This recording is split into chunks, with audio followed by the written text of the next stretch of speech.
kind of luxury, and they were working on a time sharing, but still he got a slot. Opportunity number 7, basically when he got a call from one of the person who have placed him in TRW. Number 8 was the best programmer Pembroke knew for that particular program happened to be in 2 high school kids. And opportunity number 9, Lakeside was willing to let those kids spend their springtime miles away writing codes. So series of opportunities basically, not just 1 or 2 where it has happened. Quite a few things. I'm sure if you rate few jobs, again something similar will come up. Quite a few series of opportunities. People are brilliant, but yes, there are some circumstances which are working in their favor as well. So we'll move ahead.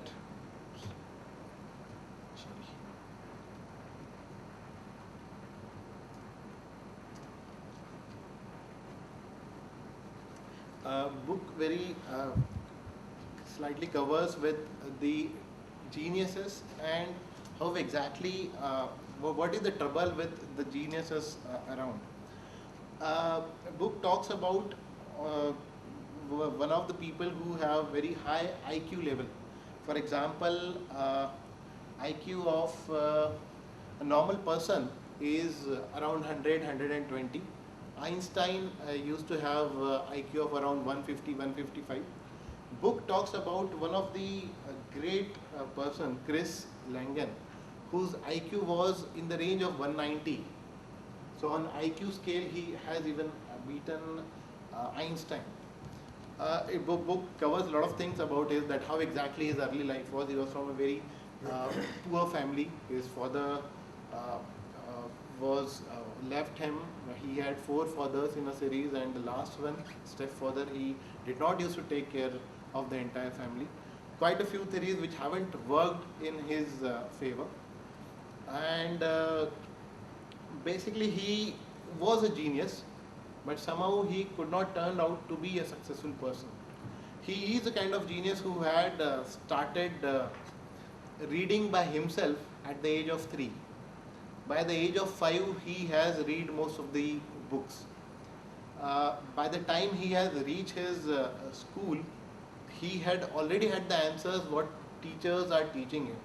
So we are talking about a high level of genius who was one of the kind of child prodigy, we can say, and at the same time very few which we can count on fingers such kind of people will come in. But still, somehow he when he went to college, he found it that okay, he is at a very new place. It was he went to read, and it was a kind of cultural shock for him. People were not kind of from the culture where he was. As he mentioned, all of the roommates were kind of smoking pots. They used to bring their girlfriend, and all these things were new for this particular guy who was from a very small town in USA. And even after being intelligent, a genius, he started kind of missing the classes. He haven't made a good impression on the teachers, professors over there. Somehow he missed one of his scholarship because his mom haven't submitted the form in time because she was not aware of what exactly needs to be done. A series of events happened, and somehow he have been stopped. Scholarship has been stopped. He have to get out of that particular college. He took admission in somewhere else, where again he has gone through something similar. A very painful story which book tells about Chris Lagan. But again, like he is living his life now on a daily basis. He read quite a few books. He start his work as he mentioned in Chris's own words. What he mentioned is that he work on some problem at the night. He just go to sleep, and by the time he wakes up, he already had the solution for it. Either he has worked it in his dreams, or he has kind of working through his subconscious mind during his sleeps. So we are talking about a high kind of genius over here, where only basically what books tells is that only genius things will not work most of the times. It is not the only IQ. So you have a high IQ 200. It will not make sure that you will be a kind of most successful people in the world. At the same time, book talks about one more person, Robert Oppenheimer, something around a similar story, where he was almost also on the verge of losing his university seat. Somehow he convinces his professors that no, he has to be there. Something which Chris could not do with his professors when he lost his scholarship. So this guy basically went out to lead the Manhattan projects with the major credentials. Uh, the huge difference, as author says, is IQ is one thing. It also talks about the Nobel laureates, where people with high IQ definitely go over there. But at the same time, uh, what author found out is that all the Nobel laureates or all the geniuses, they are having IQ with say 120 to 200. So it doesn't make sure that if you are 200, you will be getting a Nobel. Uh, After one particular level, at least in terms of IQ, you all come in the same cadre basically, where you have to kind of compete with each other. But that basic is required. But post that, it will be all under the same group. So what else is required apart from IQ to reach over there where quite a few people have reached? What Malcolm says, it is the practical intelligence. It is not only the IQ, but it is the practical intelligence which makes a lot of difference. He classified in basic 4 terms, that knowing what to say, whom to say, when to say it, and how to say it. Comparing it in the case of Chris and Robert's case, Robert played it very well. He still saved his university seat and went on to be a lead of one of the major projects in USA. And this practical intelligence, as book says, cannot be taught, but it can be developed as a culture in children. And from where it is coming is mostly through the parenting. And as author says, there are basically 2 types of parenting which we go through. One is where parents are heavily involved and very much scheduled, and other is that where parents are not very much involved with their children and somehow routine is not very much scheduled. A very good example book try to compare in US is high society people, middle class society as one, and a very poor kind of people. What exactly advantage this rich guys is having is they go with their children for all the sports. They go with their children and try to be there wherever they can. They encourage their children to talk wherever possible. Very good example which book gives is that for one of the kid, where his parents, they are going to doctor's place, and his moms ask him to start thinking what he want to ask to doctor, right when they are in the car or they are just starting for doctor. So in this way, children get courage to ask queries. Children get to know that, okay, first of all, they can ask, and then, of course, children their imagination is kind of wild. So when they start opening up, they come up very well. But this is the same thing which is not happening, as book says, in terms of poor families where they are not involved with their children. They just admit it in school. They cannot kind of do follow-ups with the parents or with the schools on a regular basis. So these particular people where parents are not very much involved, the practical intelligence may not come the way where parenting is at its best. So it is not genetic and radical, but it is mostly coming from the culture which we want to inculcate with our kids. So book now try to wind up things from a couple of things. It also talks about a Jewish lawyer who has one of the biggest law firms in USA, and it also cover the incident how exactly this guy Joe Flom became over there. He was Jew, and his parents migrated recently, basically around the circumstances. So part 2 of the books mainly talks about the legacy which we are taking it and how we are harnessing those skills and kind of developing on that. Very good example of plane crashes study which author covered. Korean Airlines have gone through a bad phase where most of their airlines used to crash a lot, It happened so much that some of the countries like USA even banned Korean airlines at one point of time.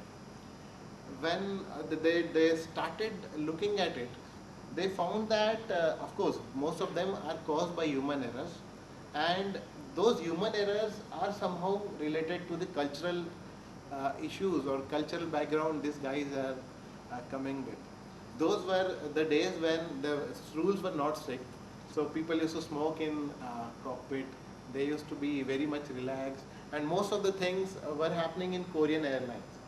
Book also covers that to happen a airplane crash, there should be series of errors, around 7 series of errors should happen before something like this huge crashes. So it's not just one or two mistakes made and then something like this fatal will happen. So it will be a series of errors which will kind of lead to a big crash. Basically something like dooms will happen only when you kind of doing errors and you are repeating those errors again and again. So how Korean Airlines kind of came up with that is, they first of all looked at all this, what is happening. They tried to change the culture. They tried to bring up a new kind of habit during their flights within their pilots and the crew. And suddenly within 2 or 3 years, basically the accidents have reduced drastically. So somehow it has been concluded that okay, this was due to human errors, but that human error was due to something to do with the culture from this the background of these people who are coming here. Book also talks about why Asians are good in subjects like mathematics as compared to the Western world children. And what it says is that the kind of language and the culture we are in,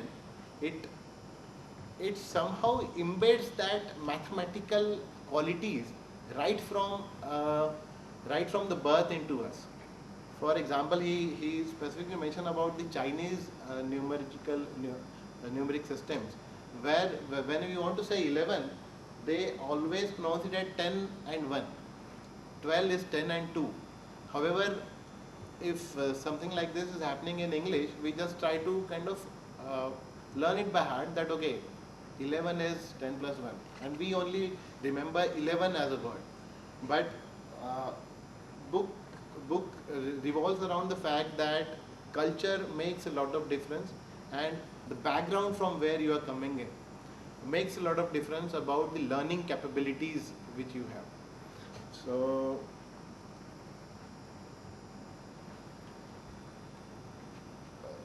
author continues to give his own example that how exactly he considers himself as a successful author at this point.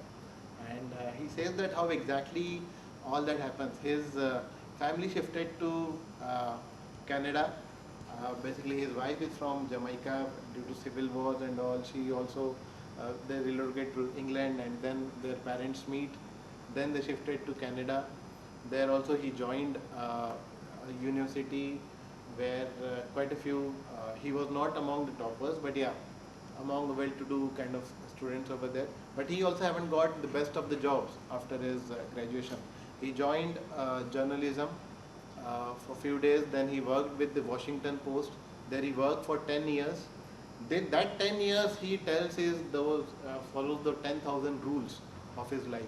He got to cover a lot of things during that particular span of 10 years, and then he got moved to New York Times.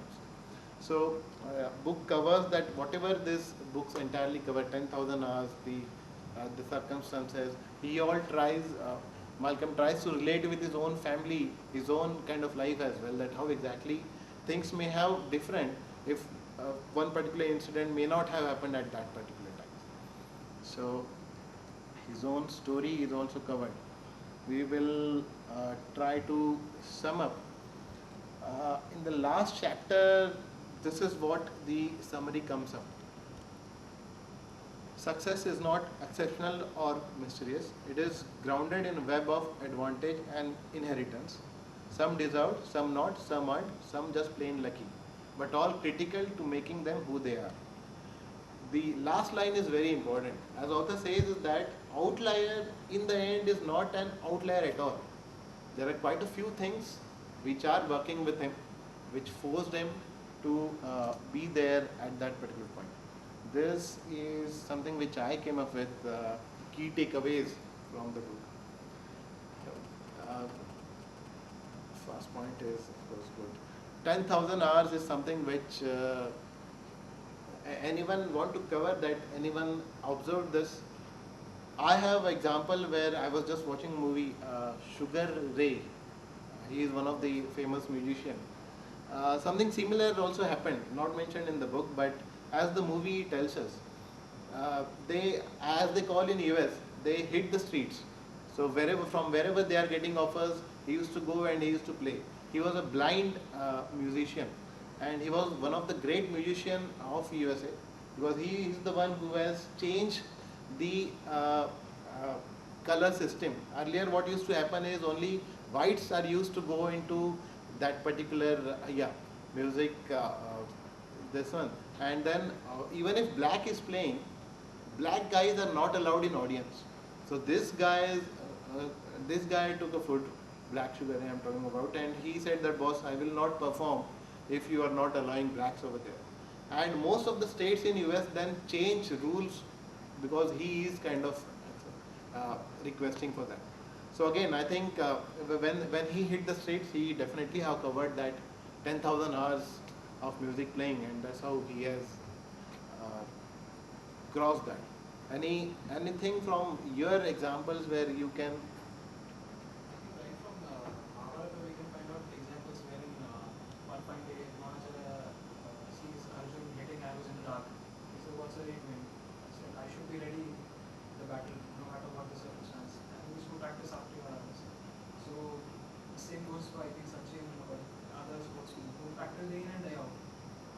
You would find their coaches probably complaining that he practices